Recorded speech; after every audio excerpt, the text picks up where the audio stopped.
In a recent video, I talked about a little aphorism that Swami Kriyananda shared with us that formed a significant part of our development of Ananda as a community and as a worldwide movement. And that was, people are more important than things. And so I talked a little bit about that in reference to my own experience with it. But I thought to share a little more the broader context of that, because I asked him at one point, is that something that Yogananda told you or that someone else told you? And he said, no, it's something that I learned from my own experience. And the implication of that was that perhaps it had come from another lifetime, perhaps it was lessons he'd learned in this lifetime. But whatever it was deep. It ran deep. I analyzed that, meditated on that little statement. People are more important than things. I even tried to visualize a situation in which a thing could possibly be more important than a person or people. You know, I sort of visualized nuclear war happening, and, you know, you have to get to the defense system, blah, blah, blah, whatever. I mean, all sorts of different scenarios. But every time I came up to some extreme situation where the thing was extremely important, you know, whatever it was that would prevent those bombs from coming or whatever, it was always because of the people connected to it. It wasn't just the thing. It was never just the thing by itself that was important. And in Swamiji's life and in his development of Ananda, how this played out is that he always assigned jobs and moved people around. And he moved people around a lot in the early days. I'm talking mainly in my experience of the 1980s, since I came at the end of the 70s. But the 80s and 90s, people were moving around all over the place. You know, we were starting new centers, new projects were springing up in early 2003. In late 2003, he asked Nirmala and me to move to India with him, and of course many others as well. And, you know, this jumping, sort of uprooting from one place to another was not an infrequent occurrence.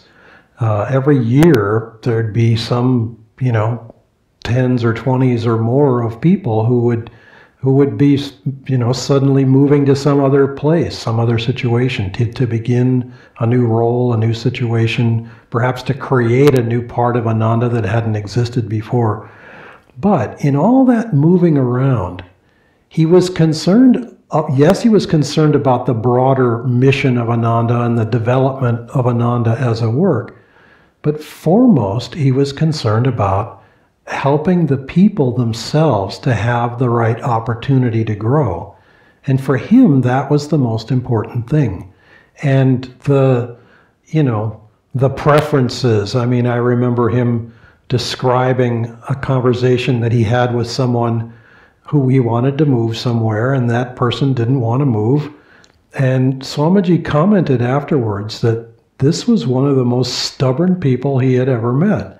And yet the person did move, and it was a good move, and it was an important and long-term move, and it was a good for everybody, but primarily it was good for that person. And so, you know, out of that situation came, we would be placed in roles where we were not particularly qualified yet, at any rate, but the energy that we brought to the situation was the right energy. And most importantly, the situation and the new role brought out lessons for us, which resulted in us growing.